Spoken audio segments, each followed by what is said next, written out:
So this is might be the only time that I come out and do anything that resembles defending Jimmy Haslam, because y'all know that I feel like Jimmy Haslam is better when he doesn't have to do anything, right? Like, it's just one of those things. Look, I appreciate that Jimmy's willing to spend his money, but sometimes when he's willing to make decisions, things go wrong, right?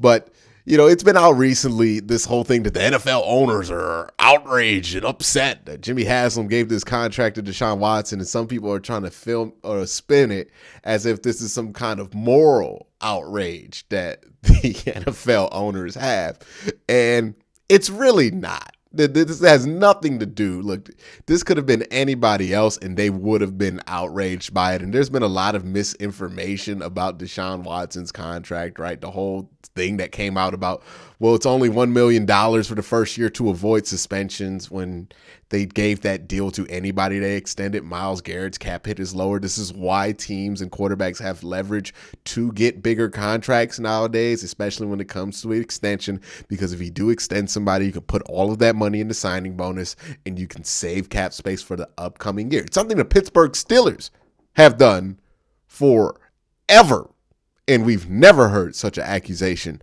from people about them.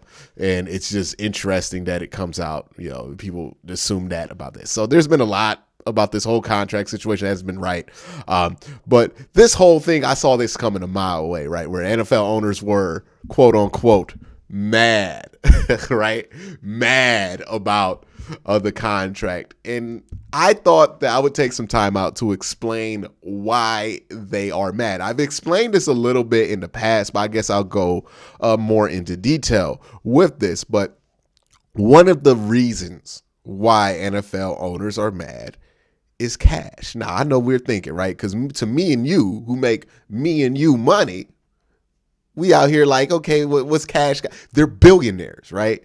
But once you get to a certain level of money and that number starts to be counted in B's instead of like dollars, then that's where things get a little bit more complicated, right? Like, all that money ain't in their bank account. Like, it's wrapped up into different assets. And when we say somebody has $3.6 billion, we have no idea how much money is in their bank. That's not public information.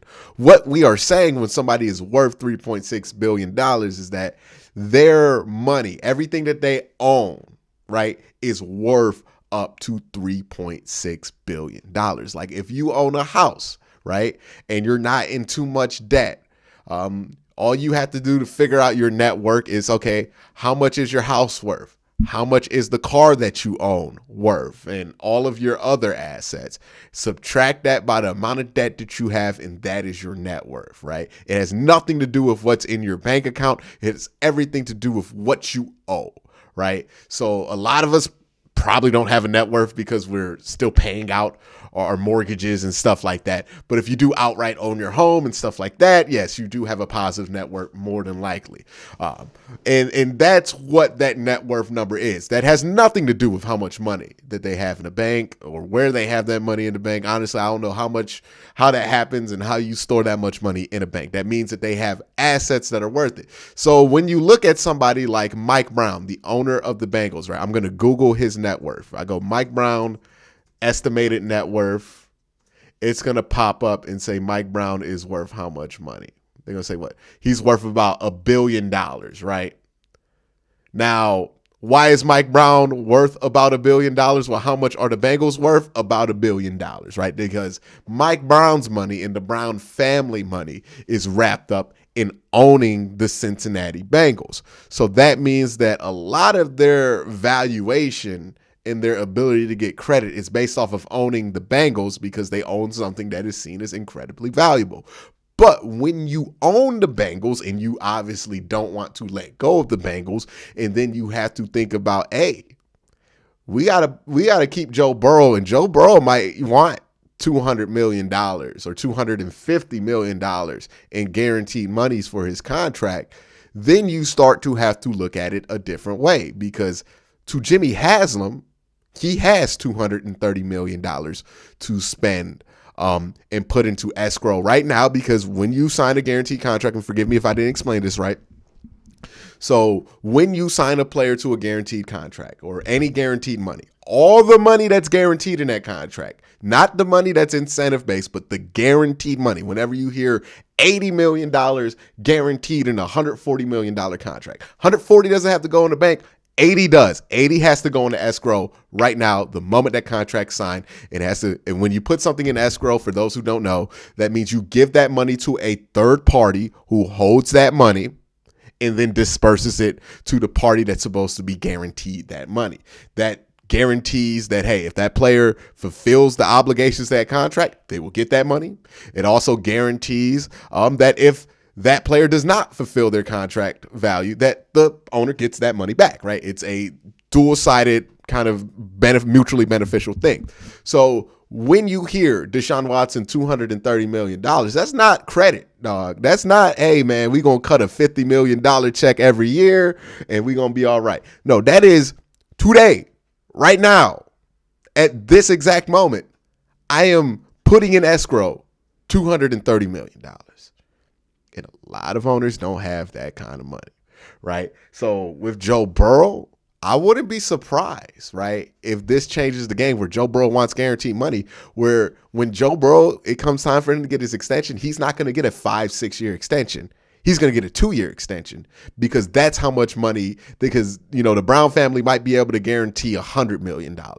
So they'll just give him 2 years, $100 million guaranteed, and just keep re-upping that deal every other year because they can afford to do that, because they don't necessarily have the liquidity in their money to just take out a quarter of their net worth for one player and put it in escrow over 5 years. They just don't have that, right? Or they're going to start selling stuff or start saving money.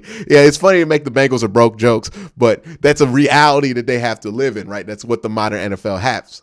You're going to see shorter contracts because of more guaranteed money, especially with quarterbacks, because some teams don't have it. Another thing, right? Because Jimmy Haslam does not have the most money by far in the NFL, right? He's like the 15th most wealthy owner in the NFL at like $3.8 billion. But what he does have to his advantage is that Jimmy does not have a diversified portfolio anymore, right? He's not running pilot anymore. He's not really doing anything anywhere else other than running the Browns. So yeah, that $3.8 million is less than a lot of other teams have, but Jimmy Haslam is there to spend that money for the Cleveland Browns because that's pretty much what is the main purpose in his life. Well, not the main purpose, but the main work purpose in his life is right now is owning the Cleveland Browns is what he's associated with most heavily. Yeah, he does some stuff for the University of Tennessee, but this is his main gig. When you look at other owners, right, like Shad Khan, who has more money, or David Tepper, who has more money, they also own other things, right? You look at Shad Khan and his son owns AEW, which is a huge wrestling company. I'm wearing one of their shirts right now.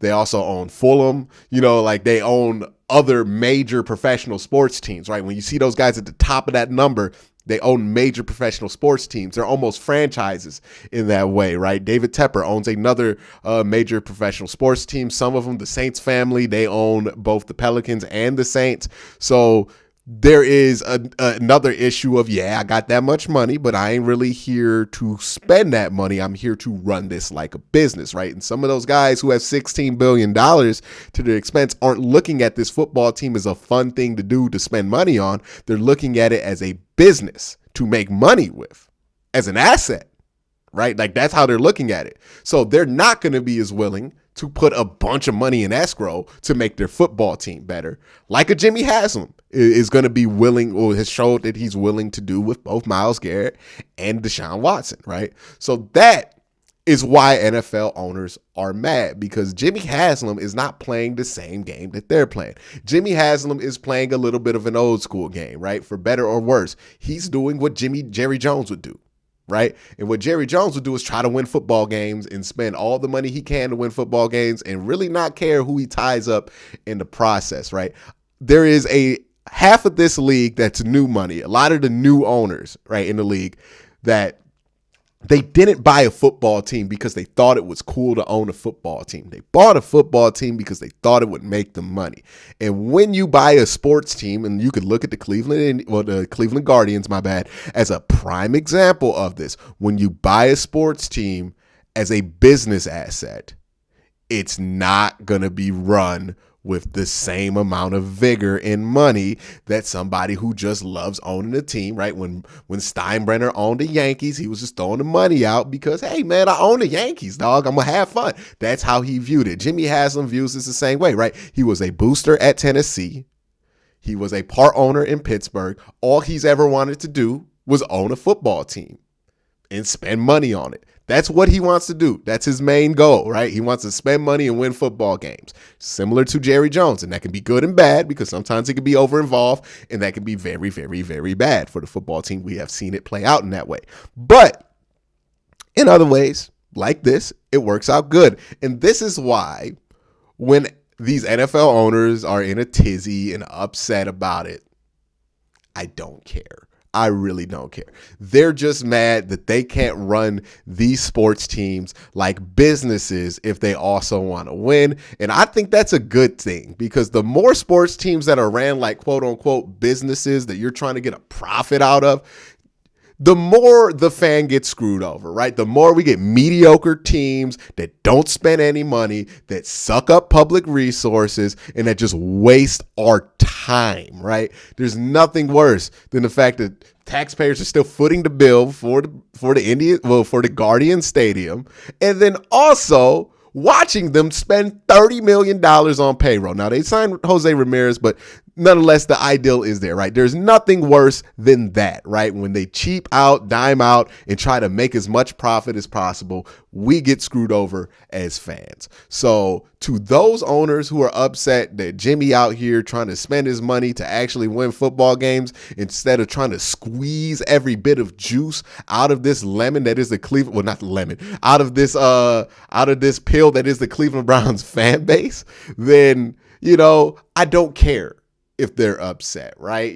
This is one of those moments where you got to look at things from the perspective of the people who are saying it and realize that you're hearing BS, right? There's a lot to be morally or potentially morally upset about when it comes to Deshaun Watson and the Cleveland Browns. I'm not acting like this is a clean situation or that situation is anywhere near over with, but to act like to try to play like your objection to his contract has anything to do with your morals when the NFL owners especially have proven themselves to be a morally scrupulous group of people, just makes me laugh, right? Like everything Dan Snyder going through right now, you got the nerve to be out here holding your head high at Jimmy Haslam because he spent money. Nah, dog, that don't do it for me. But that is why NFL owners are mad. If you're wondering why you saw the headlines, I'm just giving you a look behind the curtain as to why. That money got to go into escrow. You need cash. And a lot of these NFL owners don't want to spend cash like that, so they're upset.